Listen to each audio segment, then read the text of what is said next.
concept. Thank you. For you to take something from, it's in here. If you want, one area that we haven't talked enough about is Jewish ethics. How to be a mensch, how to be a Jew. And so there are a number of concepts, and they're laid out either on my Jewish learning or in his book, somewhat also in Falcon's book. And concepts, each one is like a chapter, like I said. Such as, and by the way, Telushkin wrote another book on Jewish values. Okay. That's all in section 12, chapter 253 and so on, Jewish ethics and basic beliefs. But here's a few. Do not put a stumbling block in front of a blind man. That's from the Torah, from Leviticus 19. What does it mean to put a stumbling block in front of some? It literally meant then a stumbling block in front of a person who can't see, but also it can mean, and it's interpreted as, okay, I'm a lawyer. I know how to get around this, and this person is going to go to jail because I made a deal with the DA or something. So that's putting a stumbling block in. In other words, somebody who doesn't know what is happening, and you are, or I don't want to talk about like sexual type stuff, but in general, taking advantage of somebody's lack of knowledge, ripping them off, using their mind. So that's an example. Another one that we talked about, I believe, not here, but in the service, justice shall you pursue. That is not that same place. It's another. These are both from Bible. And so what is justice? Why is it repeated twice? And the interpretation I'm giving is very briefly.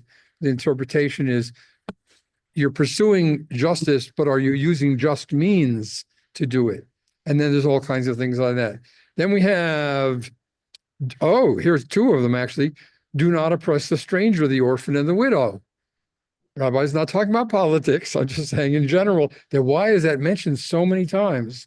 And the similar one is, remember that you were strangers in the land of Egypt. Then we have you can also do a report on Lashon Hara. What's Lashon Hara? Gossip. The evil tongue. The evil tongue. It literally means the evil tongue, but it means, what were you going to say though?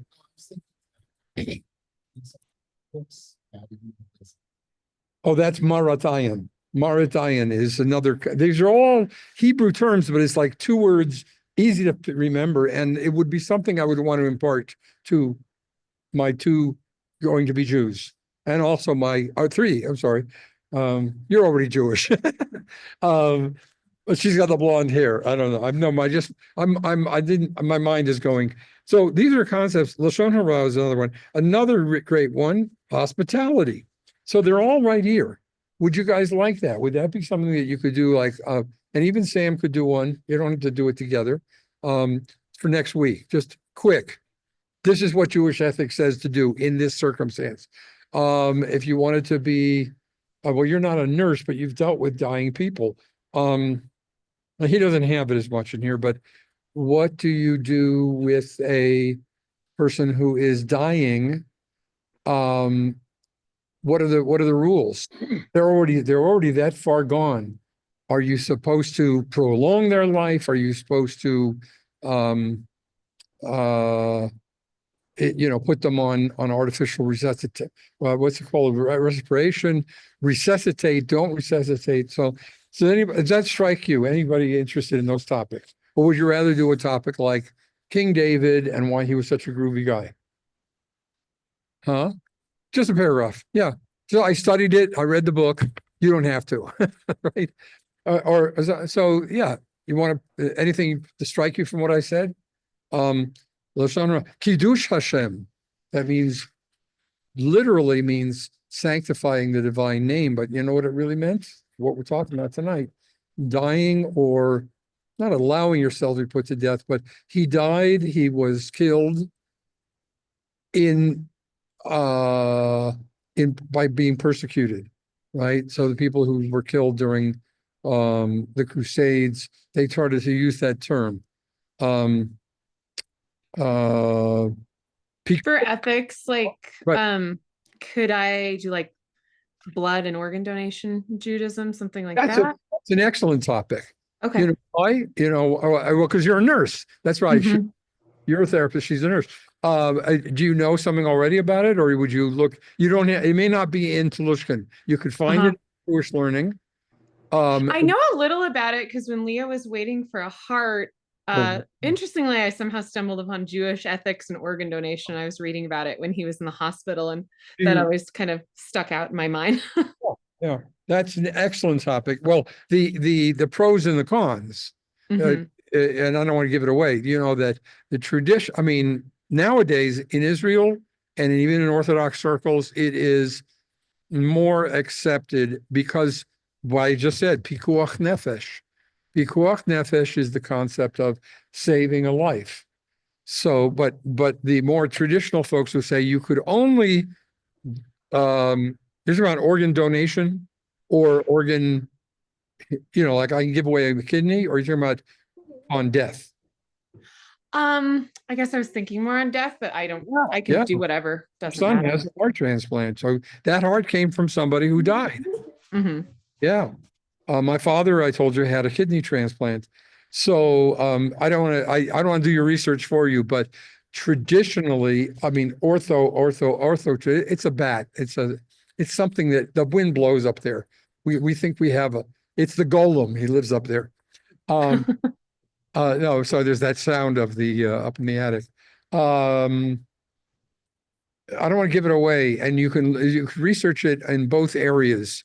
Mean, Okay. meaning, how was it done in the past? Absolutely not. I'm not talking about abortion or anything, but just absolutely, Hmm. you die, you must be buried with all of your organs intact. Why? Because when the Messiah comes, you're going to be resurrected. What if somebody's walking around? I have no eye. So that was not quite literally like that. And the body is sacred. So it was considered a sin. But then modern medicine came along and they said, well, wait a minute, if so and so could survive. So now in Israel in particular, organ donation is a lot more accepted. Anyway, so you do that and you Okay. can find out, go to myjewishlearning.com, go to Wiki, and then also the books you have. Cool. All right. Who else? Okay. I'm writing this down so I don't forget. I'm writing it down too. So, all right. Who else? Who else? Devin, my man. Jewish recovery, Jewish sobriety. No, anyway, what? Huh? You could come up with something. You don't have to do it tonight, but in other words, I think you should be accountable, whether you're converting or not. Just like, hey, the rabbi, Sam, you got any ideas on something you've been wanting to? You guys, they just koshered the kitchen. Yeah. Okay. So she's got organ donation, and you already have, huh? What was, no, weren't you going to do different kinds of foods? Hip. No, I just thought of it tonight. We got to stage one with her. She's already chosen a topic. Do you want to stick with the food thing?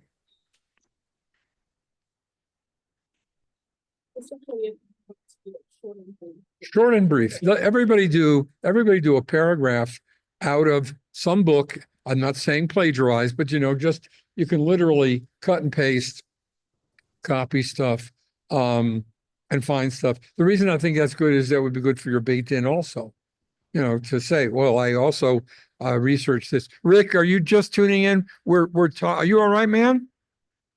My back's You, bothering me. I know. Are you in severe pain, or is it on a scale of 1 to 10? Is it happy face, sad face? No, The I'll be nurse okay. is right above you on the screen there. I, I'll be okay. I'm just hurting. I know, man. So what we're talking about is for next week, for our conclusion, can we meet here Yeah, and yeah, that's fine. have a little nosh? Uh, and maybe we'll discuss that too. I would, we had last year, we had people bringing remember, all kinds of goodies. Not a big deal. I just think it'd be nice to have the final class be in person and Debbie will eat in your honor. So Rick, the question is, to make it easy for you, is there a topic that has to do with Jewish ethics? How about hospitality? Greeting the stranger. It's on page it's number 277 in Telushkin's book. Its Hebrew word is a long sounding word, hachnasat orchim, which means bringing in the guests, not the strangers necessarily. I mean, like, hey, come on over to my house. Hey, I don't know you. Yeah, you're welcome to bring your friend, kind of thing. But the reason I thought of you, Rick, is that's what you do very naturally. My nickname for Rick is Mitzvah Man. He's watching the house of the guy next door who's going to be moving here. If you like that topic, Rick, you could do anybody interested in afterlife. Just a little light topic. No, I think ethics is the way to go. Tell me what it is in general. I can push direct in a certain way. Conversation that you guys, yeah. Freaking dark. But watching what happened with the caskets last week in Gaza, children and all celebrations and all. You mean the Hamas's thing? Yes. So what were you? How do you still pray for the entire population when there's something? I think what he's trying to say is praying for people that want harm to come to you, There you go. That's or people. Or do you? Yes. Yeah. the Mhm. group there doesn't. Sure. It strikes a nerve, as I'm sure to a lot of us. Same celebration. I'm sorry if you can't hear well. Let me get the volume up. But do you understand? Yes, and you're really onto something that has been a struggle within rabbi circles and Israel circles. Yeah.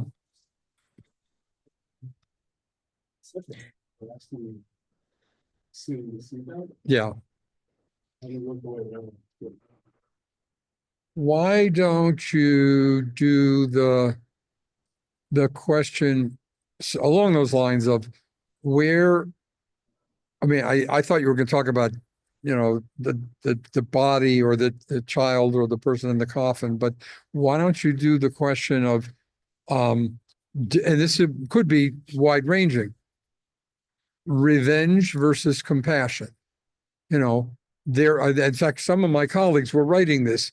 If you look at the Torah, I'm not going to give you all the info, but if you look at the Torah, there are places in the Torah where it says you must have compassion even for your enemy. They weren't talking about, the Midianites or the Egyptians. When your enemy's ass falls, pick it up, bring it back to him, or, you love your enemy, which is also sounds like very Christian, but then there's the other extreme of, and it's right there in the book of Numbers, you shall strike and destroy all of their wives and their homes and and don't allow anything to live. And King Saul in the book of Samuel is told by Samuel, go and wipe out the entire Agag tribe, which, by the way, leads to Purim. Agag was a general or a king, and in the book of Esther, it says Haman was an Agagite.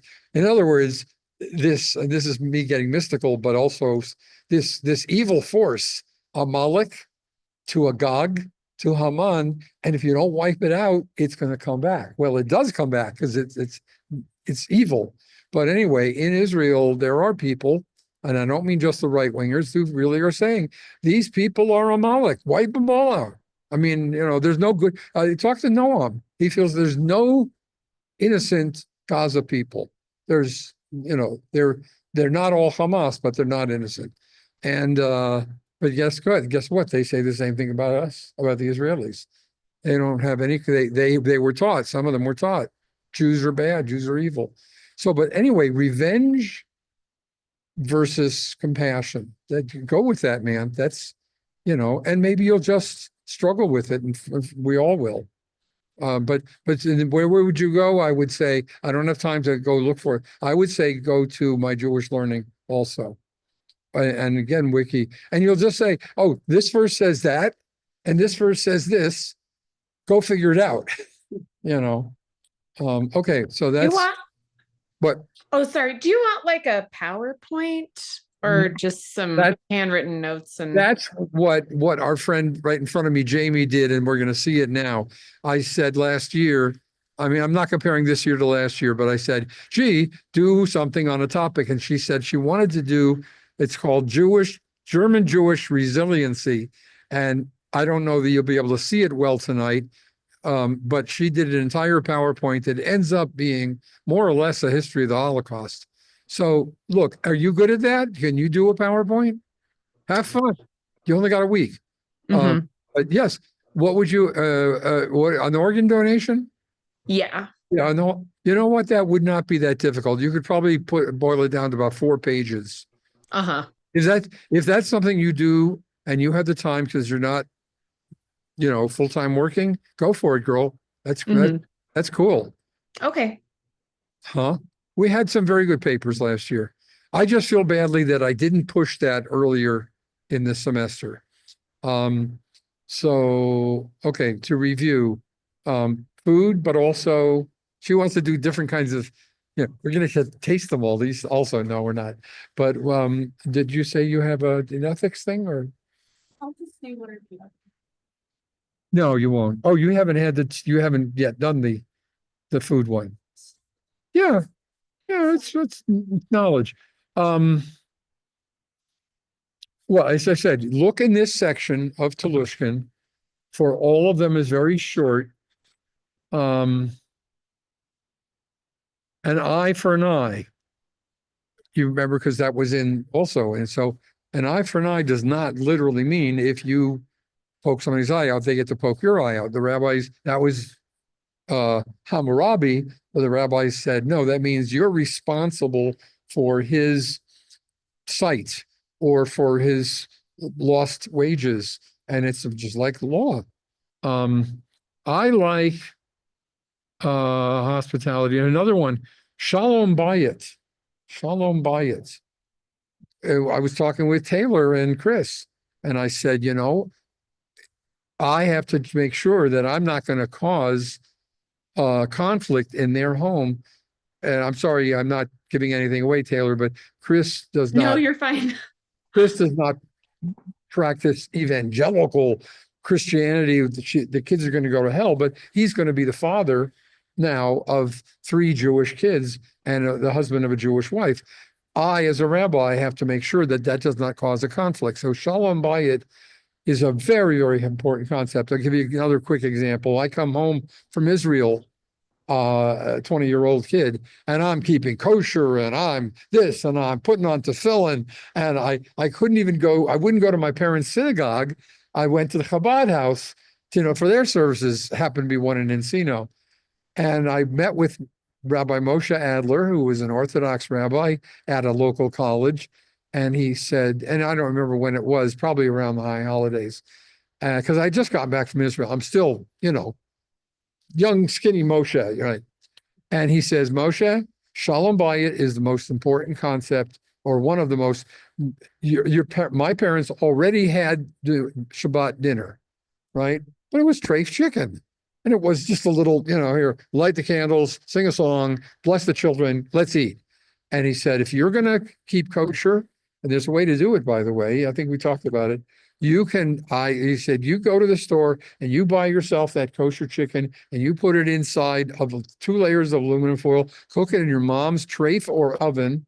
But damn it, you be ready to say, damn it, you be ready to sit down to eat when they're ready to sit down to eat. In other words, I've come home and I'm this, gung-ho kid. It's like my son's become a Hare Krishna. So he said that, and my parents, we worked it out. I lived at home for, I think, 6 months of the time until I moved out and got a little hovel in Fairfax where I could keep kosher. And eventually, as you know, I sort of eased myself out of the Orthodox field. It wasn't like a cult. It was just I was going through a phase. Shalom Bayit, man, I can't, if somebody, if they're getting married or you're getting married or and she says, I want this, and you say, I want that.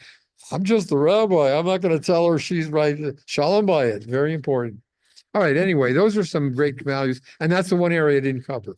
So this is a great book to read, even though I don't particularly like Telushkin anymore, because he's become Mr. Popular movie star, rabbi.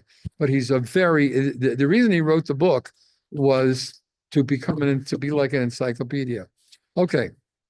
Last for next week. You're drafted, by the way. You have to come next week. You poor guy. You worked all night. Nosh, you want to go just pick up something. Go to the store and pick up some dip or something, but don't all get the same thing, huh? Oh, yeah. Okay. Pardon? Yeah, no. The dude worked all night, huh? I remember that. And my last, by the way, this is another book if somebody wanted to borrow it from me. This is by Brad Artston. I think he might be retired now. All my friends are retired but me. Orange County rabbi. And he wrote a whole book called It's a Mitzvah. It's a Mitzvah. And it is all of these ones I just mentioned. Honoring your parents, visiting the sick, redeeming the captive, Bal Tashchit. Bal Tashchit means do not destroy. That might be a good one for you. I mean, not just don't destroy, but wanton destruction of property or not just ecological, but wasting food, destroying a whole area. So this is a very good book if you want to buy that. I think I've recommended this in one of my first bibliographies. Okay.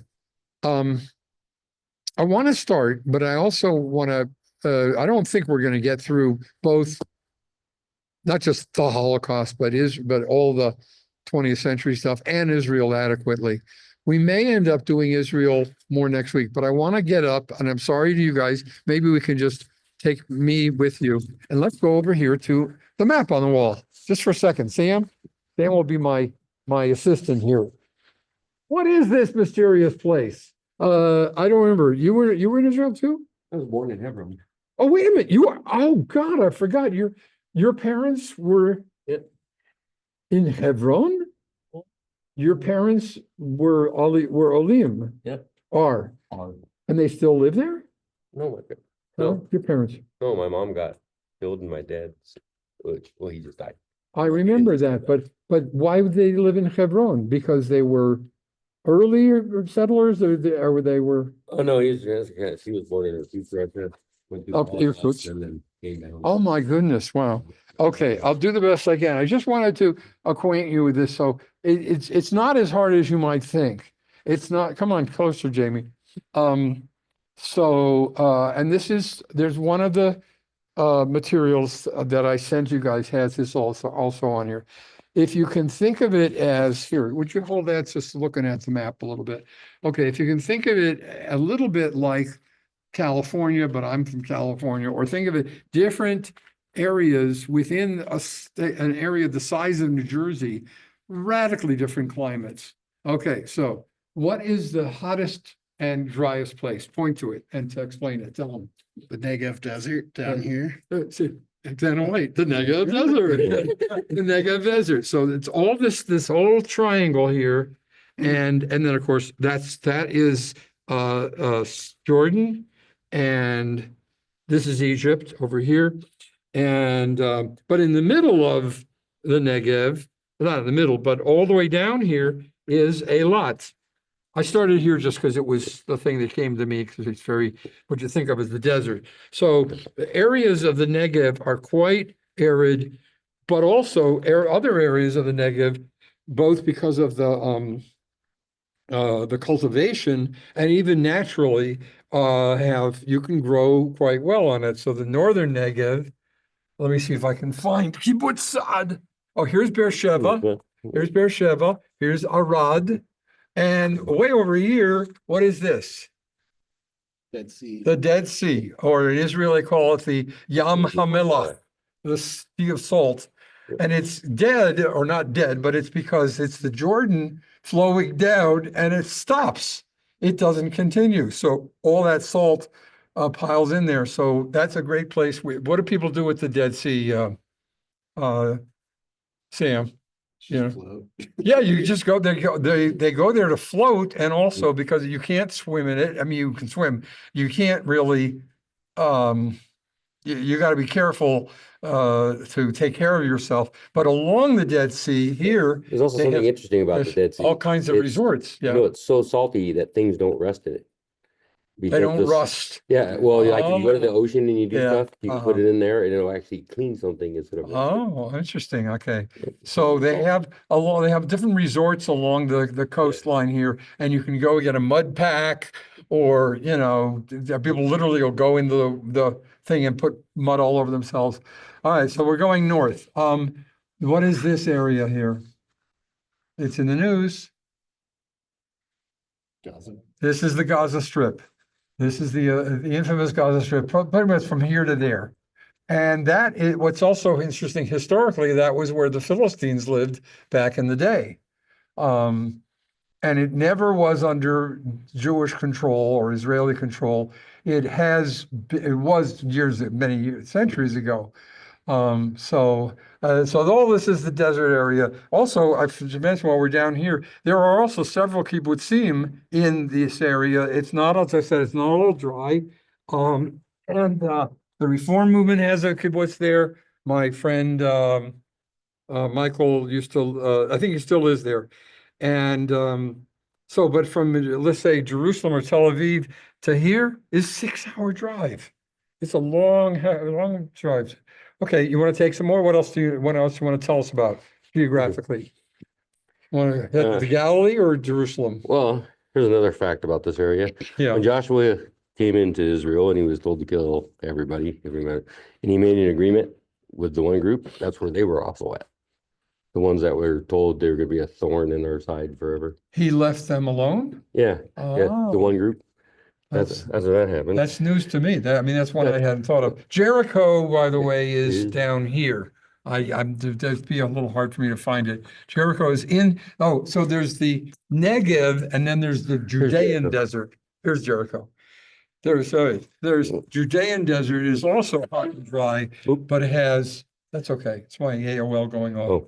There are areas, the famous Ein Gedi. Ein means well, a well of the goat. Ein Gedi was where King David hid from Saul.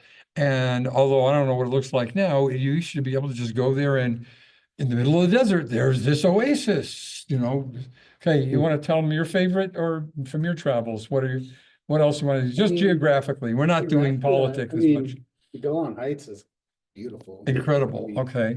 Yeah, But what is the story behind the Golan Heights? which part? It was whose? Was it always Israel's? Oh, no, it was No, Syria. the Golan Heights is one of the four areas that were, quote, taken in the 6-Day War in 67 was the Golan Heights from Syria. They attacked us in 67, June 67. They attacked us, and then we beat them back and, eventually gave some of it back. Golan Heights is still under Israeli control because A, they don't trust the Syrians. B, when it say heights, it's, like, I'm on the heights. Hi, look at that. What's down there? Let's shoot down there. So strategically, it's very important. But what about the Golan Heights? I mean, I don't know, maybe I'm just partial to it because it reminds me of Montana. It's It looks like Montana. It's snow season. It's Yeah. it's not snowing all the time, but climate wise, it is colder and mountainous. Here is Lake Galilee, or in Hebrew Kinneret, as in he walked on the water. That's the one. All right. And so along Kinneret, there's also lots of other kinds of resorts, and the Christians just love it, but it's plenty of Jewish places to go to. So we'll come back to the north in a minute. Here is Jerusalem, and it's higher than Tel Aviv. This is coastline. This is, a little higher, but not as high as that. And Jerusalem, aside from being the holy city, is a center of culture. It's the capital, although Tel Aviv was in the old days. And how long since you've been there? 20 years? Yeah. And they're going back. They're going this summer, I guess. You're going to be amazed, and I was too.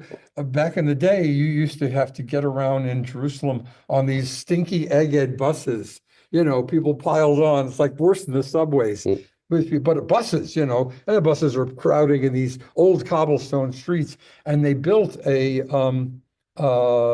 light rail that goes right through the middle of Jerusalem. You can get on, and you got one ticket. You buy a credit card, you can go all over. I mean, it takes a while, but see, if you're in the outskirts, you get a cab to where the light rail is, and you go all through the heart of Jerusalem quite nicely. The light rail is all over the place too. Like it goes to Tel Aviv, goes to Haifa.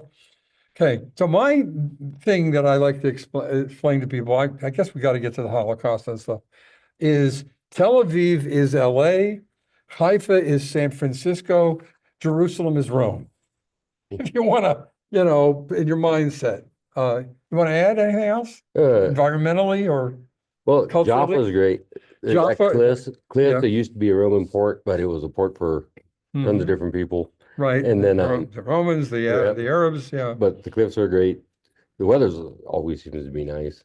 And what Jaffa is, Jaffa or Jaffa is the oldest city, not the oldest, but it was there from biblical times, as was Jerusalem. So that's Ashdod. Here's Jaffa. Yeah, Jaffa and Tel Aviv are essentially very Yeah. close.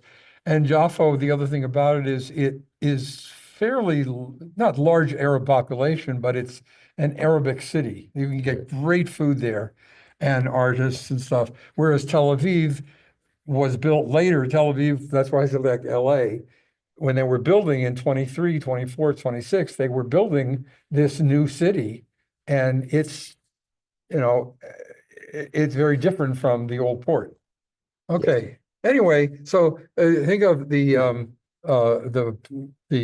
mountainous Mediterranean climates, the coastline, this area, all from Haifa down to Tel Aviv, and then drier, and then we hit the Gaza Strip, don't go there, and then Jerusalem sui generis. And I'll just tell you one more thing, and that is my own understanding. Nobody ever says this. I mean, it's not a secret. Why is the West Bank so politically and whatever the word is, why does everybody want the West Bank? Nobody ever told you this, and nobody ever told us this. It is sitting on an aquifer a mile deep of water. You know, so why would the Arabs want it? The Jews want it, and it's very fertile. Yeah, and so okay, you're on whenever you're ready.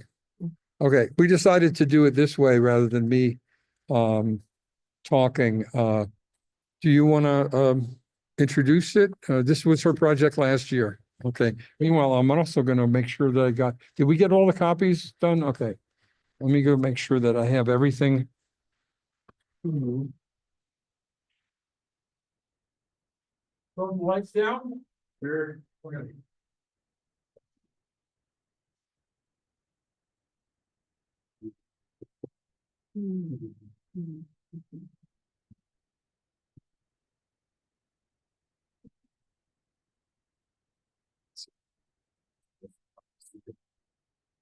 There it is. Oh, yeah. Yeah, I locked it. Can you guys see that okay? Yeah, that's pretty good. It's a little small, but it's fine. I can pretty much see it. Well, she might be able to send it to you. Okay, yeah, because of this block. Okay, so this was my presentation from last year. That I can speak up for the people at home. There we go. Deutsche Jüdische Resilienz. Yes. I am the granddaughter of German immigrants. One ancestor of mine in particular was not a fan of Jewish people, or any type of racial minorities. So I have firsthand experience, with some of this stuff that happened.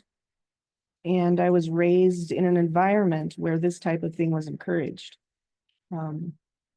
Hatred. Hatred, yes, absolutely.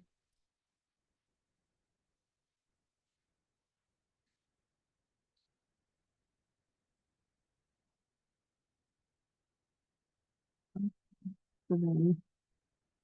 Oh, you're you're good. gonna, Oh, He's gonna talk. I'll try to speak for the other part. speak Yeah, loudly for this.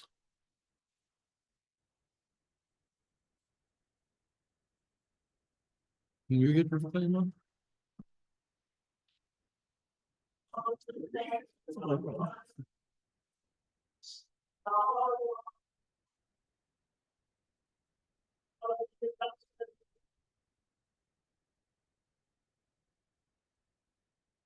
There we go. Mhm. All right, so in the beginning, an estimated 560,000 German Jews lived in the north borders of Germany. At the start of 1933. Roughly 60% or 304,000 Jews immigrated from Germany within 6 years following Nazi occupation. During the next few years, anti-Semitic persecution increased and saw a loss of voting rights, as well as a banning of interracial Aryan Jewish marriages. And by the end of 1936, Jews were banned from higher education, professional, and political positions. Kristallnacht occurred November 10th of 1938. And only an estimated 214,000 Jews remained within the German borders from the EU of World War II. and that's how big, the Reich actually had. And you can't, may I interject? Yeah. Absolutely. Because this is an excellent teaching to, the black part is the main area of Germany, and the other areas that are shaded represent the areas that Germany took over, and I can't see the legend.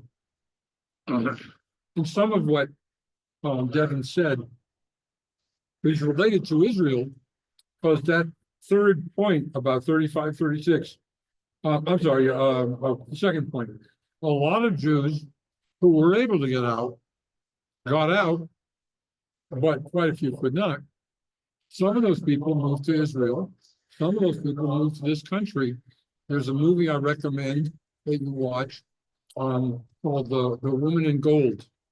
Her name was not the woman, but Maria Altmann. She immigrated from, or escaped from Austria, and she remembered an aunt who had, who was painted by Gustav Klimt, the painter, famous painter with all. So she went to, she's now living in LA, older lady. My mother used to go to her for sewing. So that was what she survived on, was doing, being a seamstress. And she went to an attorney and said, I want to reclaim my family's stuff, all of my family's paintings and stuff were stolen by the Nazis. And it's a famous case, and she won the case. Because she's gone now, but but anyway, we always think about the Holocaust itself, but there's also lots of people who managed to escape, brought trauma with them, but they were never, sent to camps. That's great. And you want to talk about Kristallnacht? What do you know about Kristallnacht? What was Kristallnacht? It was the night at last, right? Yeah. So basically, it was, if I remember correctly, didn't a lot of German locals go and destroy a bunch of Jewish businesses, Mhm. beat many people, robbed, looted. All over. Mhm. It was a planned attack, including, yes, gangs and hooligans, but also, I mean, the Nazis had won the election of 33, but it was like the blowing up. It was a series of planned riots, and particularly synagogues were attacked, businesses. I mean, they already had begun the persecutions, but so November 10th, 1938, and it was called the Night of the Broken Glass. Okay, I'm sorry. Go ahead. Oh, no, you're. Yeah. This kind of try to get the main parts, but and you'll have to help me with the pronunciation, but members of the, I'm not, that's not my. you're the German. Balloon. Stormtrooper, the SS. Yeah. It was before the SS, it was the SA. Yeah. Yeah. They started boycotting and blocking Jewish businesses, signs, Germans defend yourself, don't buy from Jews.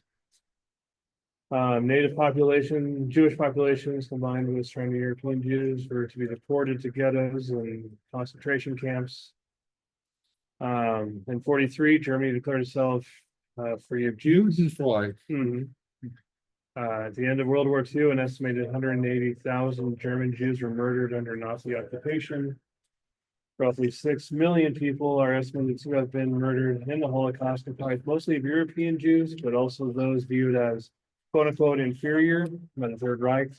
This included those that quote unquote outside the Aryan race, the LGBTQ plus persons, those with physical or mental disabilities, Freemasons, criminals, prostitutes, Jehovah's Witnesses, quote unquote gypsies, and vagabonds.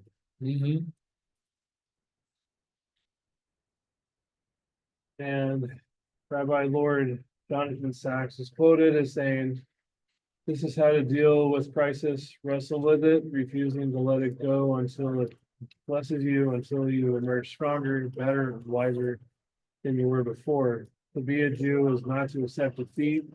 That is the meaning of faith." And during the process of all this, there also was a lot of resiliency during this atrocity. Read the post, we're just gonna kind of go through this. What does resilience mean to you guys? How does a person bounce back or do that? I would say just bound together with those like-minded or from the face of whatever's facing you. Yeah, we'll explore some stories tonight. Resilient, oh, there, oh, nice. Physical resilience was also shown, season gestures is sitting on the bench. One is banned from using. Or as emboldened is joining an underground group of resilient fighters. That one, Oh, yeah, top one that's was one sign, yeah. only for Aryans, the bottom one not for Jews. Jews who managed to escape from camps and those in hiding formed fighting units or partisans and underground resistance groups comprised mainly of Soviet and Eastern European Jews as well as German Jews. They assisted Allied forces in capturing and killing Nazi soldiers and guards, as well as setting up traps, ambushes, derailed trains, and dispatch over 3,000 Nazi soldiers. There was also aiding and abetting the Jews by other Jews in hiding, non-Jewish allies, and people holding powerful positions. Hiring Jews for labor to limit time in camps. Yeah, the Oscar Schindler story. Absolutely. Of course, the well-known Anne Frank story, she was only 13 years old when her family was fled from Germany to the Netherlands and went into hiding. Her diary, of course, the entries are still read today and tells a story of the bravery and captivity. Those housed in camps shared food and supply rations with one another, especially the sick. And then there is also the Kinder transport. What that was, and there's a film on that too. It's not fiction, but it's played by actors. I don't remember the name of it now. I'll have to see if I can send it to you guys. But anyway, you could do a Google term. Jewish children in England was probably the best place. So the Kinder transport was when they still could, and that means like up to around 1938, maybe not even that far. They got permission, they meaning various groups in England especially, got permission to take children, not the parents, like you gotta go, get on the boat, get on the train. And these kids were, ridden on trains across, I guess, Holland, France. and they arrived in England, and maybe there were only in England, but maybe there are other places, but particularly in England. So they ended up like in the north of, imagine me in Scotland with all the Scottish people, and they're just these kids. I mean, young kids, teenagers. So it's like, it sounds, I don't mean to say this, but he's like Harry Potter. There's that age group of kids. And they were in these different areas, and the king knew about it, and the nobles, and some nobles actually, some British parliamentarians actually assisted. And but they were, how do I want to put it? There were a couple of incidents when the kids would go to town, for example, and these people are, well, this is those grubby kids. What are they doing here? And they were also psychologically damaged. There were a lot of children who would have horrible nightmares. And so I'll see if I can find the title of it, examines that. So they survived, and there are now people still alive from that period. They're now in their 80s or 90s. Go ahead. Oh, Schindler. Mhm. Yeah. The entrance to Schindler's Enamel Works factory in the 40s.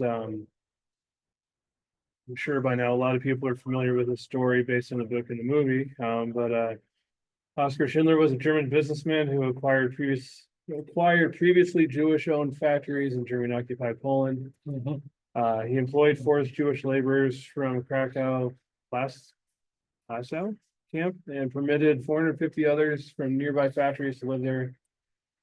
He falsified factory records and insisted the factory was essential to wartime efforts to stay open. And his now infamous list of required Jewish laborers protected and aided the survival of over 1,000 Jews. Oh, now this one, I remember last year, I did not know of this man. I didn't know if everyone just kind of wanted to read it. Well, and another righteous Gentile, and I'll tell you guys a story about that too. But yeah, From he my was own background. a Jewish lawyer that but Ben Well, he was a Laden. German lawyer. Mhm. Okay. Oh, Yeah. yeah, that's great. And then he bent the rules and laws in order to protect Jews, dragged out decision-making processes on official Jewish ancestry requirements, bought time for families, fought for legal reformation of racial ancestry laws, accepted falsified legal documents, and credited by Israeli Holocaust Center, Yad I'll Vashem, talk about Yad Vashem. okay, Right. with saving at least 3,000 Jewish lives. I will not interrupt him. Oh, no, you're fine. A lot of Oh. the stuff Oh, this was really detailed. Yeah. You got really, each of these were various groups. I don't know some of them. They were not, they were German groups that later on were liquidated. The one you talked about a lot, I remember, was the White Rose movement. So why don't you move to the next slide on that? These were resistors within Germany. But some were Jews.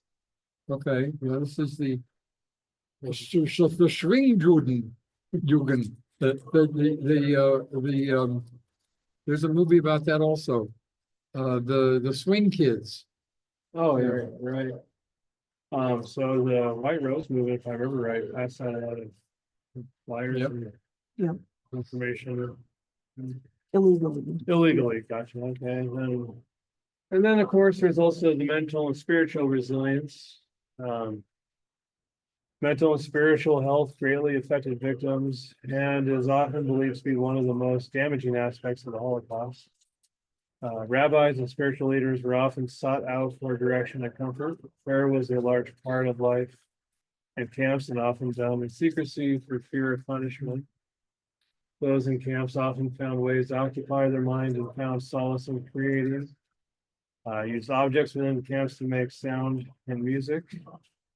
The power of song, singing, and humming while laboring for comfort or for uplifting each other. Writing poems and journal entries and notes to loved ones, drawings and illustrations.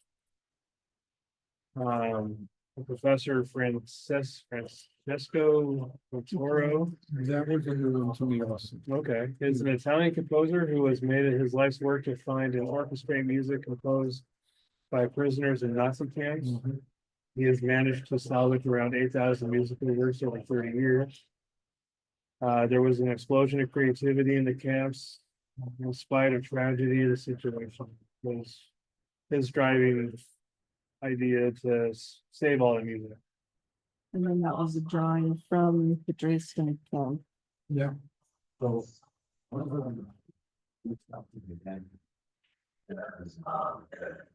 Yeah. Everybody we have to try to read that. And ask them what they say or what their biggest song is. But really reached out for us. Can you come over here so they can hear you on? Oh. Yeah. So that composer reached out to everybody he did, find a record on.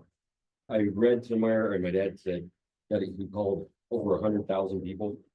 And when asked them what song, or prayer. This particular Italian guy Yes, knew your Yeah. dad? Okay, well, yeah, he had helpers, sure. and I'm not sure exactly who my dad talked to, but they reached out and they would take down what song or prayer and then turn some of those into musicals. Oh, yeah. Because prayers, a lot of Jews can't prayers, so it sounds like it's music. Sure. But I've heard of him because they reached out. The camp that my dad was at, I know everybody who is still alive, they reached out to and then serving with. Your father was actually in a Yeah, concentration that's camp. right. Oh, my. I'm just baby. And then he was also in the resistance. He escaped. Yep. And he joined the resistance. Yeah, and then he went Okay. to Israel and earlier. Yeah. We'll be talking about that as much as we can today. Okay.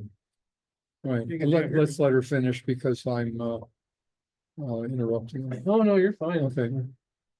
Where are they today? An estimated 15,000 German Jews were liberated by Allied forces in 1945. The average age of living survivors is 86, with 95% of them classified as child survivors, being an average age of 7 at wartime end. 5.8% of survivors returned to Germany at some point. That's true. Yeah. Oldest living Holocaust survivor at the time of the slideshow creation is Rose Jerome. I heard that she did pass away now. Oh, okay.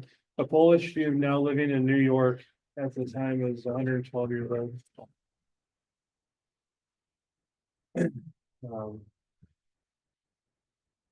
Ani Weissenberg, the one that got away, the girl from Berlin that avoided Nazi capture. A German movie was based on her biography, The Invisibles. Her parents died from exhaustion and related health problems at a Nazi-run labor farm, and her grandmother was murdered.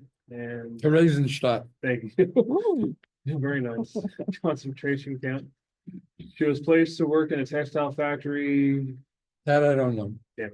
Okay. it's been. Well, Theresienstadt, I talk about Theresienstadt a little bit, but not now. Yeah, and escaped after she injured her finger on a machine and left to see a doctor. Spent 2 years living on the run, staying with non-Jewish allies and hiding.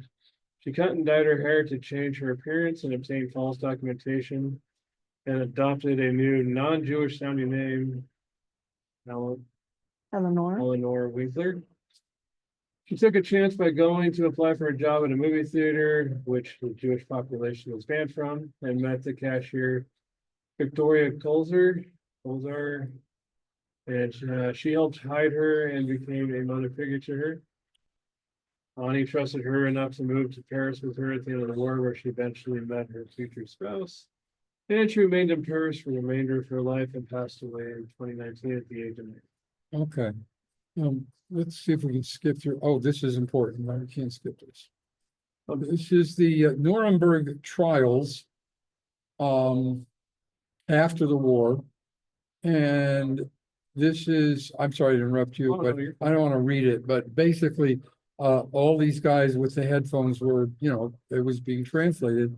And they some were jailed or set in prison.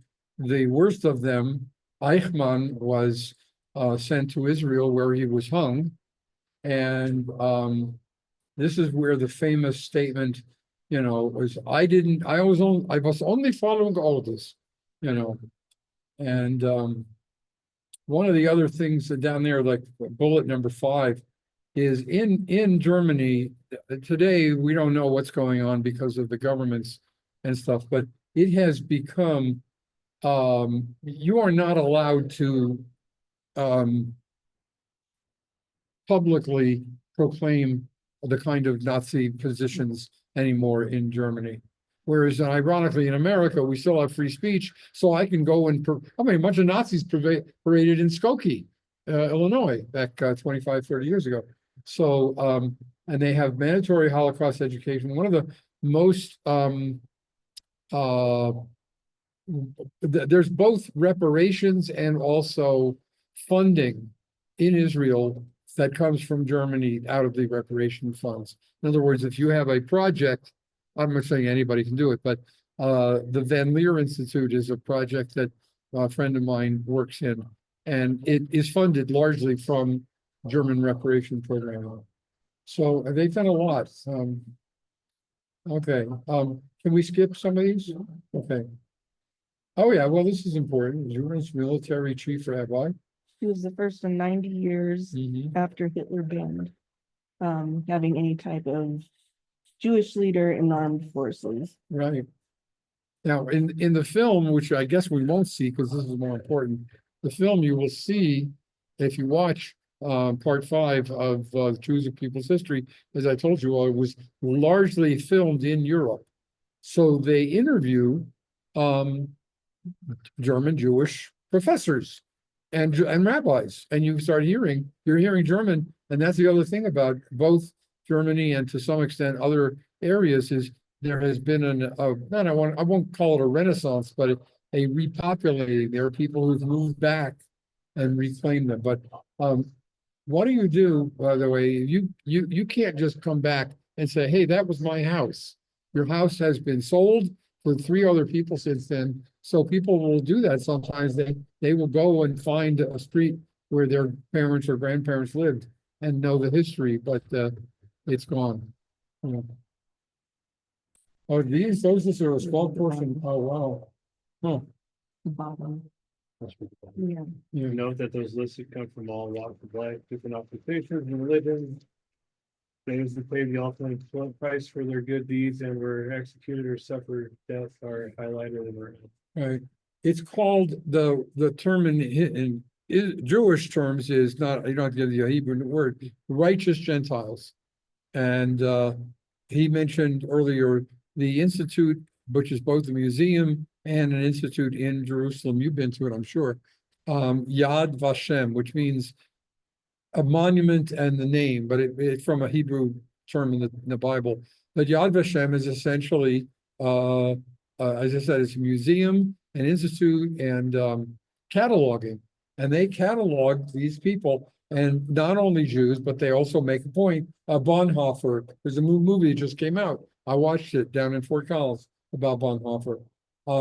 So these are just some of the Schindler's up there. Who else do I recognize there? Yes. So these are just some of the righteous Gentiles that are recognized, and Jews and Israel will now do that. They will make a point. Oh, where was the other one? Maria Theresa von Hammerstein. Yes, I've heard of her. So they weren't all monsters. How did you find all this stuff? Long time. You researched all I this. didn't see her for like a month, Uh-huh. you know, she was working on it, and then the music part after. Wow. I remember last year I was crying. And then there is a supplemental 3-minute movie that goes with it that's a little bit graphic. But So we have graphic tonight. It's better better than showing the movies. I mean, the stuff I prepared.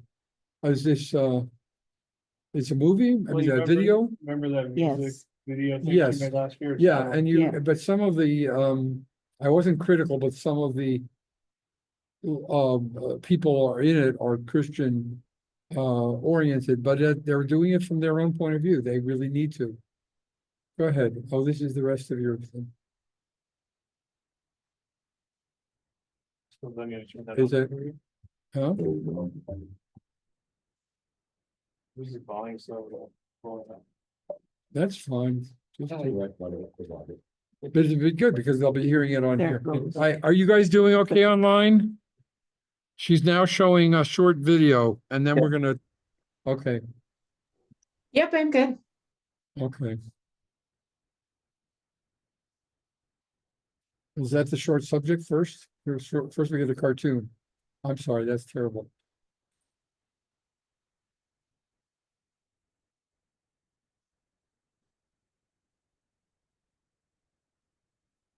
Louder if you can even. God of Jacob, great I am, voice of many waters, song of heaven's throne, louder than the thunder, make your glory known.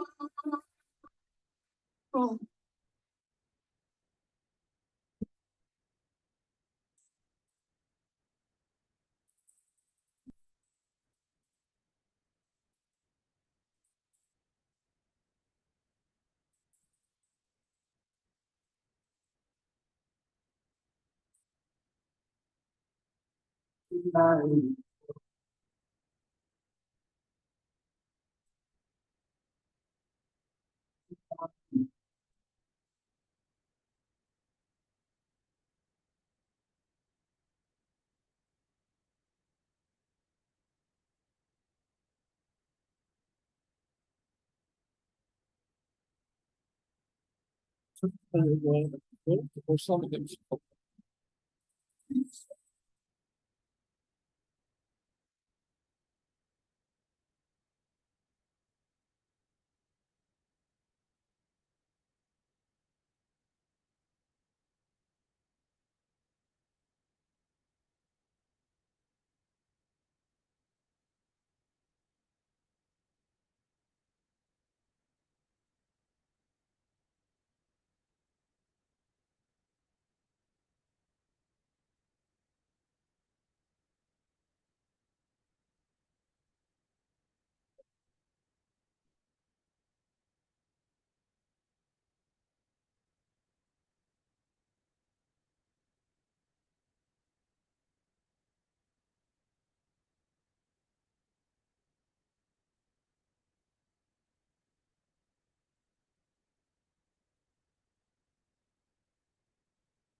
Where did this footage come from? I'm sure.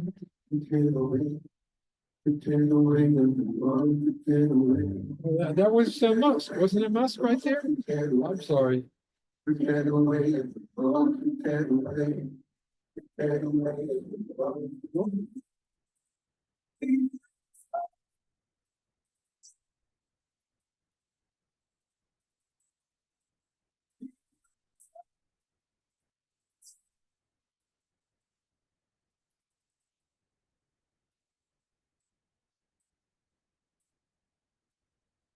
Did you stop that?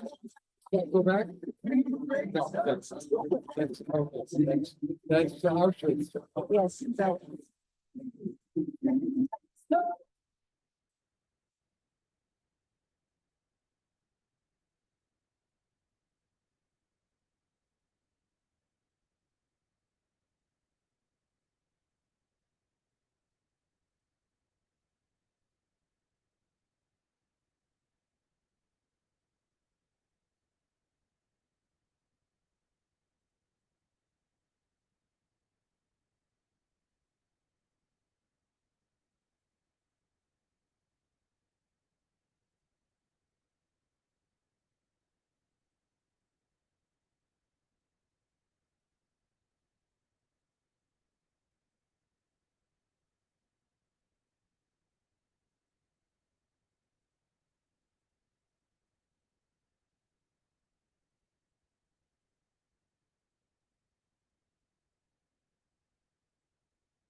Be raised up from Amen, Lord.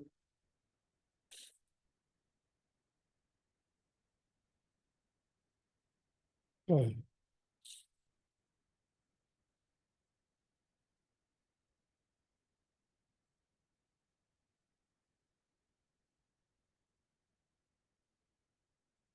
you know who those guys are? Survivors. I know. I don't maybe know, no. their specific Yeah, names. no, I don't either, but. All right, somebody gently turn on a light and I'll turn this around. Yeah.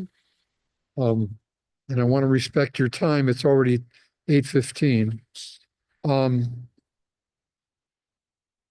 just gonna riff. I'm just gonna, oh, okay, well, there's nothing, I'm not gonna show any more films.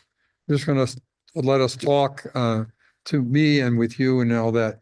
And I hope those guys, you guys at home, maybe we can talk to Jamie next week. If you were to be willing to send that to all of us or something, it's extremely moving. I don't know, like I said, the only small minor criticism I have is because I never seen that song or that footage. I think some of it is coming from what you call philo-Semitic Christians, but they're not messianic. They were, legitimately, that song. I mean, I don't know where that came from. Okay, guys. I've talked personally and asked for feedback as well. Let's look at this piece here, biblical anti-Semitism, but we're not going to have time to go through them. As I said last week, still getting the tears out of my eyes, the term anti-Semitism is a very modern term made up by this German guy, Wilhelm Marr, 1870s, I think I said last week. And it's covered into my wish for all of you is I have done what I can in the short time we've been together. Don't let this be the end of your learning, especially for you guys and for Emily. And also in a sense, Josh, for you, because what I sense you're doing is you're regaining your soul that was lost through your family and so on. Anyway, I don't want to do the history lesson. Very briefly, like I said last week, biblical anti-Semitism is different. Pharaoh, oh, look, these Israelites are too numerous. Haman, oh, there's a certain people scattered and dispersed among us. I'm sorry, guys, I don't have this for you, but I send it to you. Antiochus, So then we have religious anti-Semitism in the Middle Ages. The Jews killed our Lord, or they didn't accept our Lord. And then the term racial anti-Semitism is really what I'm talking about in the 1900s, which is literally, there's something wrong with these people. They're unfit, they're ugly, they're dirty, et cetera, et cetera. All the same tropes, all the same styles of portraying Jews. I'm not saying all the same, but the same technique was used with African Americans, that either they're threatening because they're going to attack our white women, or they're dirty, they're drug users, and so on. So it is minor important thing to know that when not Germany, but the Nazis were trying to figure out how would they do this? How would they didn't sit down literally, although Hitler had written Mein Kampf, but they didn't plan all the way through, oh, we're going to kill all these people. But they asked themselves, how do you take a group of people that are more or less equal, if not totally equal, at least they're walking around the streets, and turn them into pariahs? And they came to America, or they studied what the Jim Crow system had done in the South. And they modeled it.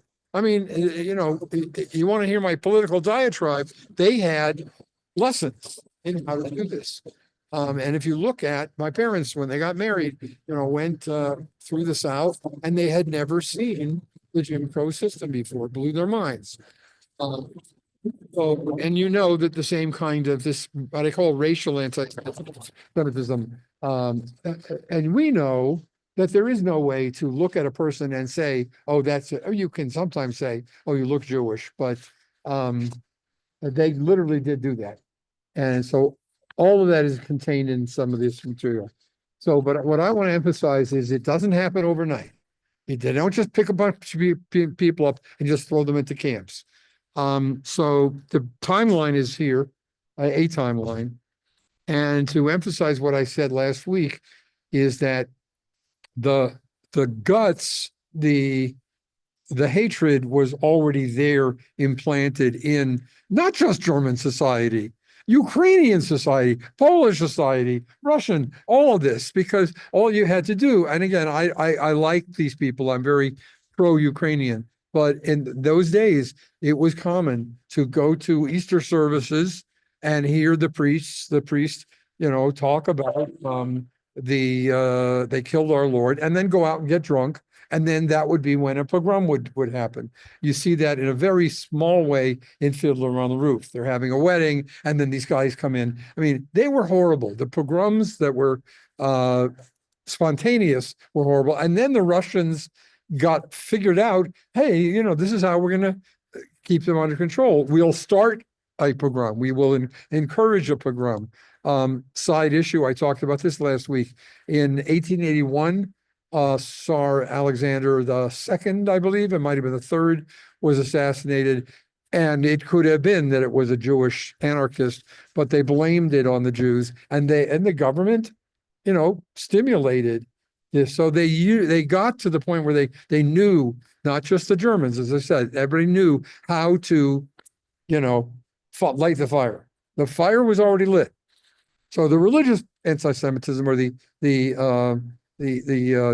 Judeophobia was there, and all it took was, not all, but what you would gradually do is first the isolation. So as was pointed out in her slideshow, the Hitler becomes chancellor in 33.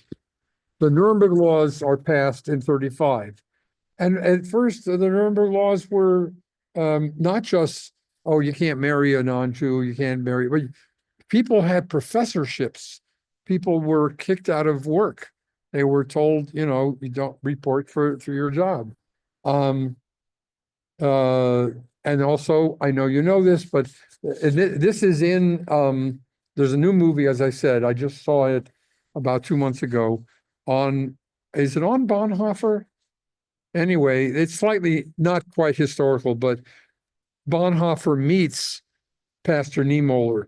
So Pastor Niemöller is the one who said they came for he starts out, I think it's they came for the unionists that I didn't say anything because there wasn't a union. They came for the whatever, the gypsies, they didn't say gay people, but said they came for this group, this group, this group. They came for the Jews, they came for and then they finally came for me. And by that time there was nobody left. And that is my motto. And that is what a lot of people who speak about the Holocaust today talk about is, and Devin, with all due respect, not only about today's politics in America, but in general, that's why there's always these alarm bells going off. The Anti-Defamation League, groups in Europe. What do we do when this appears to be anti-Semitic? Just like the way people talk, oh, you can't say this slur, you can't say that slur. It's because it's not just a question of, I don't like those people, but hate speech can lead to persecution. So in any event, why people, me included, are so alarmed about the latent and blatant anti-Semitism. The weird thing, as far as American politics right now, is this new movement, MAGA and other groups, appear to be philo-Semitic. We love Israel. Let's give Israel all the arms that we want. We want to get rid of those Arabs, and also anti-Semitic. The Jews. Well, why did I'm not going to get into American stuff, but just remember the Pittsburgh attack.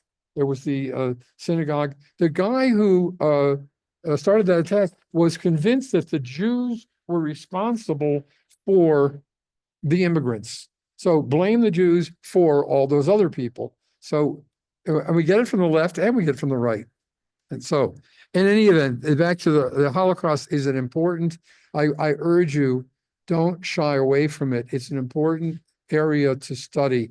And now I'll get a little personal. I don't have any relatives at all that have any connection to it. I didn't grow up with anybody, my mom, my dad, nobody talking about it. My mother hired painters. Turned out the painter that was doing the kitchen was a survivor. He had numbers on his arm. I didn't know. She used to go to this Maria Altman to get her sewing. There were all over LA. There were people who were first generation who had come. You knew in Denver, probably people also. And that's not happening now. They're going. There are very, very few left.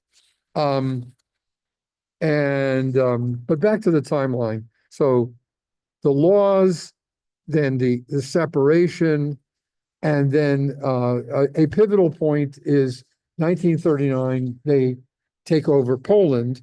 And even though, as your slideshow pointed out, your presentation, Germany was an area, but the German Jews either were able to get out or were sent to camps. But there's this strange thing about Poland or the Eastern European Jews, and I don't like it, but it's this way that people think. Some people have said, why is it, this is religious people talking, why is it that those people who were the highly assimilated German Jews either managed to escape or they did not suffer as badly, as horrible as the Polish, the Russian Jews on the East. And they used to say, I knew people who would say this, well, you hit a child, you always hit it in the tuchus because they're stronger. So we were strong. It's sick. We were stronger. And so we were the ones who suffered. It's just weird. The assimilated Jews didn't suffer as much as they did. But anyway, in 1939, if you watch some of these movies, when Germany took over Poland, it's suddenly they have their hands on close to 3 million Jews. And that's when what was the concentration camps became the death camps. Auschwitz is Ostwiesen. It is a it is a Polish town, right? And you know this. And so they would build the camps in areas far away from Germany. The other thing that I'm very big on that is my topic, and I could have gone down in the basement and brought them up, and maybe you'll just come here for our Holocaust program. I don't want to do my whole biography, but like a lot of kids, I'm a little older than you, but I first started seeing those movies. They were all in black and white. There was one that was called Let My People Go. It was, a documentary. It had all the bodies, and it was done in the 50s or maybe early 60s. And they would show it to kids. They would show it to 9-year-olds. And we're saying, what the hell is this? So, but it made a huge impact on me. Later on, as I said, I began to study it, and I believe it is holy. I believe that our mission, even though it's a long time ago, 60, 70 years now, as your film pointed out also, it's not just one story. It's 6 million different stories. Or also there's the survivors, there's the people who got out early, there's the people who survived with trauma. And so I'll tell you a couple of those quick stories. My friend Johnny Jacoby is still in LA, and Johnny's father, Emil Jacoby, became the director of the LA Board of Education, Jewish education. His mother, Erica, who may be gone now, but she used to speak. And Emil was in the resistance, and Erica was in Auschwitz. And blew my mind. Emil was gone. And so when I was still in the working in the prison, I believe me, I don't want to get into it, but I couldn't stand my boss, I couldn't stand the warden, and they were mildly anti-Semitic. But for some reason, my supervisor brought Erica in as a speaker. And what was Erica doing? Now she's now in a wheelchair or something, and she's in her 90s, and she spoke in front of 200 women in prison garb in the auditorium. And the co-speaker was a German woman who had been in the Hitler Youth, and they had both met, and they did this kind of like repentance tour, and they didn't know each other then. But so the German woman speaks about being in Hitler Youth, and Erica spoke about it's what was the thing about revenge? What is better, revenge or making peace? So the women were so moved and about this whole idea of, can you reconcile with someone who was raised to hate you? And Erica even said, I was raised to hate you guys for persecuting us. And I phoned Johnny the next day. He didn't come, his brother did. But the reason I mentioned Johnny is because his parents were both very strong models. But what it did for Johnny is he is now, or has been, the director of the New Israel Fund. He's always been involved in social justice. Now, another friend of that period, just gives me personal stories. My first serious girlfriend was a woman named Sarah. And Sarah's family she had two families. Her father had a whole family in Europe, and they're all killed. And he came to America, and I think he was also in the resistance too. And he started a whole new family. So she knew about this, and she had an older sister named Genya or Geta. And Sarah was very talkative, but her father did, for all of her years of growing up, wouldn't talk about it. I mean, you knew. I mean, so I didn't know this, but if you had survivor parents, and Josh, you might have this experience. They didn't talk about it until you were maybe a teenager, or you said, damn it, tell me what happened, and so a lot of people, so Johnny was more open. Sarah was not closed. She was a great girlfriend, but she told me about this, that the parents, and a lot of those kids were the kids who joined the Zionist youth movements in LA because their parents, and this happens in England too. It's the second generation, and in Argentina also. A lot of the Argentinian Jews who now live in Israel, their parents were survivors. So, oh gosh, almost time's up. What? I'm gonna revert back to something that he said. Uh-huh. On his comment for how you forgive somebody who hates you. Yeah. And I'm gonna tell you what my dad told me. Yeah. Here's what makes Jewish people different. Mm-hmm. Ethics and values. Mm-hmm. We live by ethics. Mm-hmm. I pray for every human being on this planet because they're all God's children. Right. Okay. Value is this. Hey, I really value your opinion until I hear something better. So, and people laugh when they hear that. Yeah. But if you really think about it, Mhm. if you live in ethics, and we talked about it when I was in the military, why I could do what I could do, because I live in an ethics part of that. Like, no man, I don't care if she's got a knife or a gun, is going to beat on a woman in front of me. That's an ethic. A value is, I won't do anything to her. Well, she's got a gun in her hand, now we'll go do something to her. Mhm. That's the difference between Jewish people and most of the rest of the world. You still find good people who will Right. do the thing. It's the not following a direction just because they give it to you when you know it's wrong. Living in your ethics, you'll always be a good person and you'll always be better, stand out. If you live in value, then your values can change, because if you hear a better argument or you hear something else, and that's how they get a lot of people, because a lot of people grow up in value. Because my dad survived the Holocaust. My mom got blown in the Hebron bombing, and my two older sisters. And I hated them people. And my dad was like, pray for it. Yeah, but we pray for all God's children. Don't gotta like them.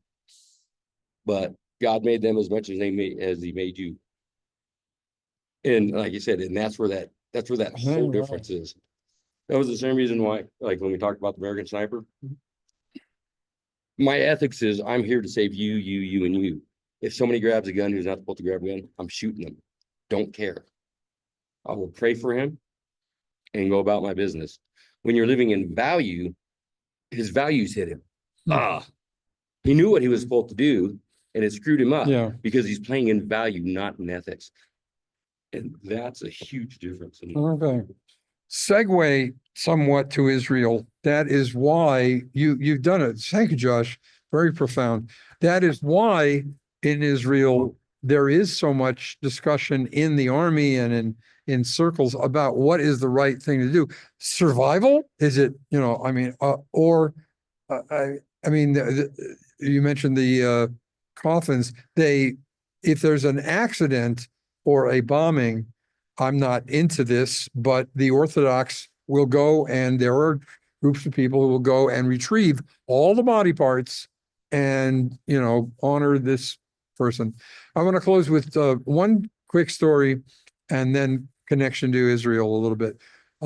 My parents, my sister had, I had a guy in my class named Mark Trilling, and no, Debbie. Debbie was in my class. Mark was in my older sister's class.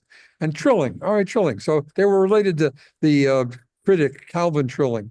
But what I didn't know until we invited them over for Pesach was that Mom had survived by hiding in a farmer's barn throughout the Holocaust. And so I grew up with kids, like I said, second generation. The other quick story is I've had so many different rabbi career things. I had a small, you think this is small? I had a small synagogue in Attleboro, Massachusetts. Look it up. It's just over the border from Providence, but south of Boston, big city. We had a little burg. And so their synagogue was down the street, and I looked them up. They've since sold this house, but I lived in a house that was the parsonage. It was owned by the synagogue, and I could walk it was really great. I could walk the shul in the snow. So whenever I would walk past this house, and there was an older woman, and then I saw another older woman, and then a man. And I figured out eventually, hello, how are you? Hello, how are you? It was Basha Gajewski and her husband, where is it? I forgot my notes. Stefan. So Stefan was Polish, Catholic, and he was living with his mother in Poland. But if you remember the ghetto, we didn't get into the history, but at some point they established or reestablished these ghettos, Lodz, Warsaw, several cities where the city was walled in. So literally Warsaw was this whole section of Warsaw about the size of, if everybody in Cheyenne, all the Jews had to move into Center City, live in 4 blocks. And so Stefan was living with his mother outside the walls and could literally look in. So he sees a woman named Selena living there with her mother or relative in the same apartment building. And he figures out she looked like you, maybe, blonde hair, passing, false documents, but he didn't know all that. He somehow figured out that she was a Jew, this Selena.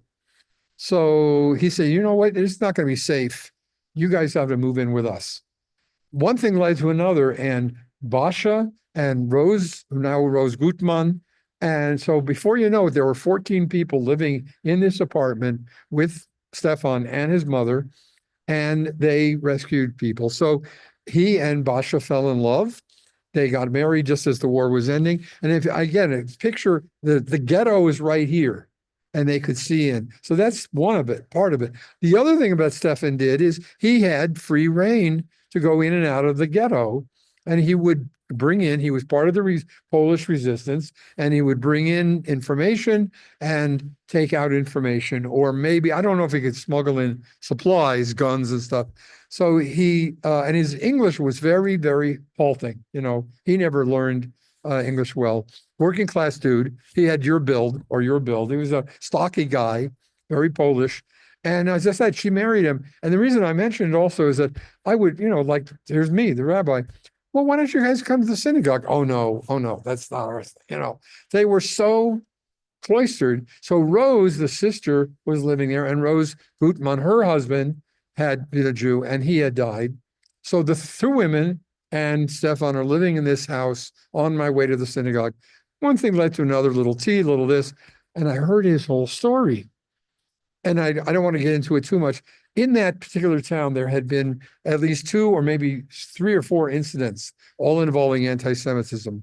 One with a Jewish woman that was on the school board, another where some of these skinheads had gone to Boston and beaten the crap out of some men that might have been gay or whatever, and several other incidents. So the town got together and we had a rally, a meeting, and I spoke at it, and just about in general about, like you said, prejudice.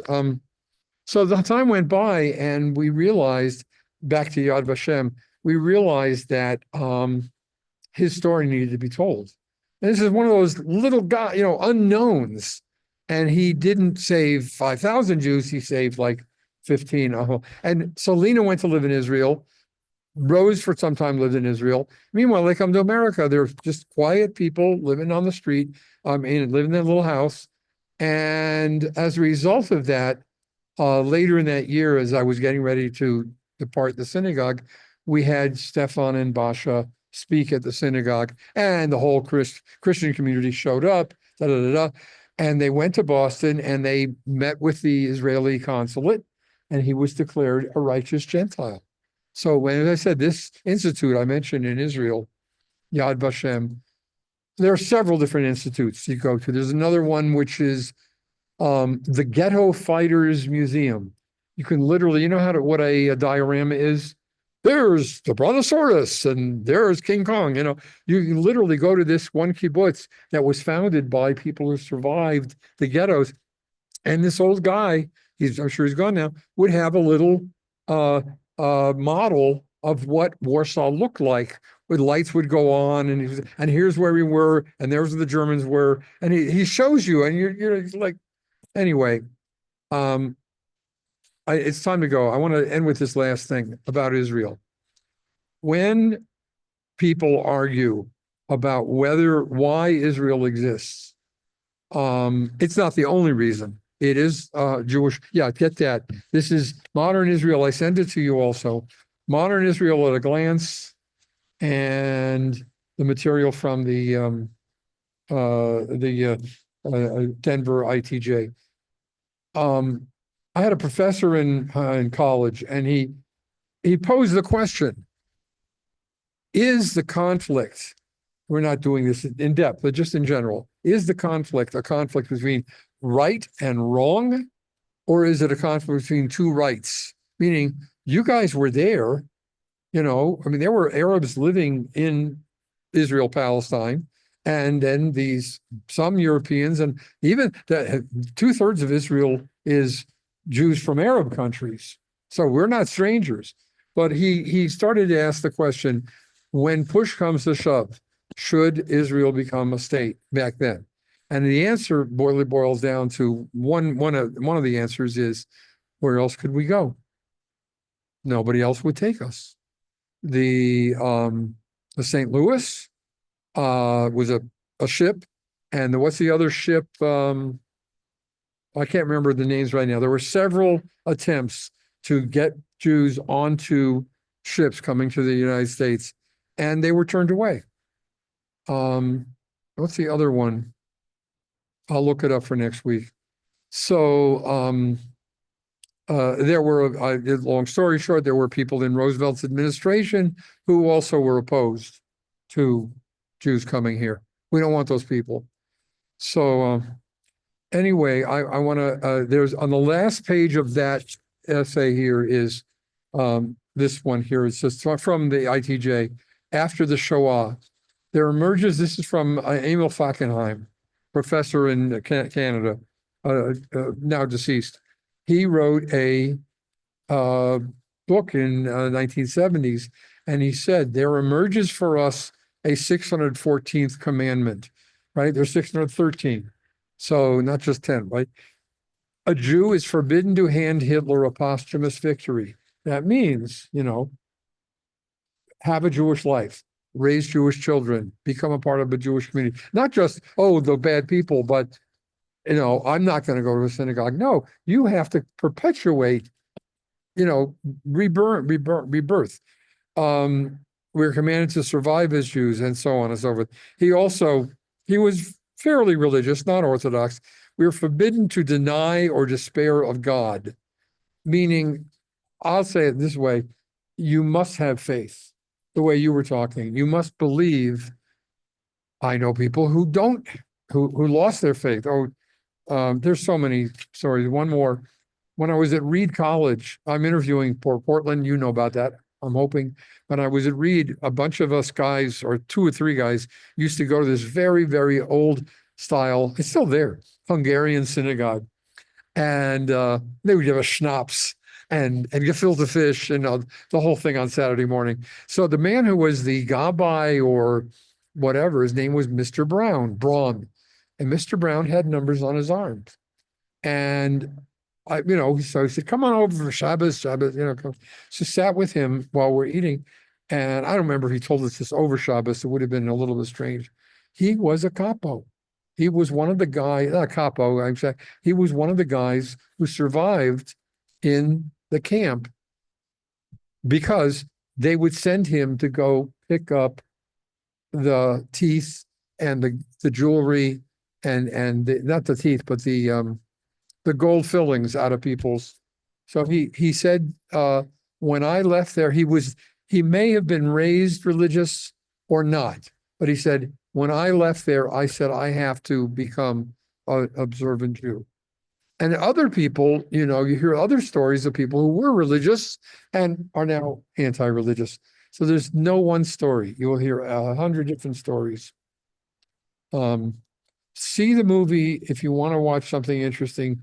See the movie Elijah Wood. Get my phone. Everything is illuminated. Everything is illuminated. Not your typical Holocaust movie. In fact, it's not really even about the Holocaust. This kid, played by Elijah Wood, a real person, Jonathan Foyer, decides that he wants to go find out what happened to his grandfather in Russia, not in a part of Russia, Ukraine. And so he goes there and he hires a guy, one thing leads to another, and they go try to find this village, and everybody says doesn't exist. This village doesn't exist. I don't want to give away the ending, but it turns out that this did exist and it was wiped out. And so he discovers, even the tour guide that he hires discovers that he was Jewish. His family was Jewish. So the stories that you hear, the further east you go, the harder it gets there were Jews who were thrown into pits. They didn't have concentration camps or crematoria in Russia. You just said, hand them over to the Ukrainians, just kill a bunch. So I recommend, if you want to do some, rather than seeing the documentaries, yes, the documentary is important, but I think I sent you a list of some movies. I will send you another one. Defiance. Everything is illuminated. Life is Beautiful. All these movies are, where Sophie's Choice is not my favorite. Who wants to bat cleanup? Anybody got it? I'd say it's 1:45. Last year, Hashem, I don't know if they've been trying to identify all the names of all the victims. Victims, yeah. I think last year they got to 4.2. Wow. Yeah. And that's another issue regarding Israel is not just there to be a little memorial, but if you get in a cab, you say, I want to go to Yad Vashem, they'll take you. And this last trip, for whatever reason, I just didn't make it, but I've gone every other trip. It's worth the visit. And now, of course, in America, we have various other museums. There's even a museum in Denver, small, but it's a very profound museum. So next week, what I propose to do is, and maybe you'll show a film. I propose to kind of like, what's the journey for the next step, and maybe the other people too. Taylor, you still there, Taylor? I'm here. Okay, cool. Getting kids in pajamas, but I'm Yeah, listening. she's a superwoman. We'll talk about Hebrew names, some cheerful stuff, but I would like us to talk about Israel somewhat more, because of the politics. And then if you want to also American, there's another great film. We have it here. The Jewish Americans. It's a long one. It's like 4 sessions, but we can do like one. And you'll see the Jews in the 20s, the 30s, the 50s. It's very funny in some parts. The Borscht Belt, you know what the Borscht Belt was or is? The Borscht Belt is all the hotels that were in the Catskills up above New York City. And that's where all the great Jewish comedians got their start, was you'd go to a hotel and they feed you like, monstrous amounts of food. And you remember Dirty Dancing, the movie Dirty Dancing? That was a hotel like that. Dirty Dancing is done it's actually was one of those hotels. But there's very little in that movie that's really Jewish, but it's implied. The Jewish Americans, 4 parts. Part 1 is, as you can get it, it's also available on YouTube. Part 1 is the earliest Revolutionary War period. Part 2 is like Civil War and into the 1880s. Part 3 is the 1900s, the influx of Jews from Eastern Europe. And the last part is the 50s, the 60s, and now today. And you get to see Julius Lester, the most famous black convert, although Sammy Davis Jr. is more famous. And also they have a section interviewing Matisyahu. Like what's happened? It's old now, because now it's a whole other thing. Now we have trans Jews and gay Jews and strong women rabbis. But this was done about 20 years ago. Still a great film. So we have it here. You can check it out. And anything else you guys want to talk about next week, it's open. Bring the food and bring him. And I love you guys. Didn't you do an awesome? That's it. All right. Thank you, Stephanie. We're recorded. We are recorded for posterity. And Rick, I hope you feel better. Back to you guys at home. And we'll try to be in person, but don't worry, if you don't make it in person, we will take care of you as well. I'll send that out, but if you want to watch maybe part 3 and 4 of Jewish Americans, worth doing. Okay, good night. Bye. Thank you. Okay, Thank you. bye-bye. Good night, Bye. Leo. Thank you. Good night, Thank you. Leo and Derek and Piper. They're such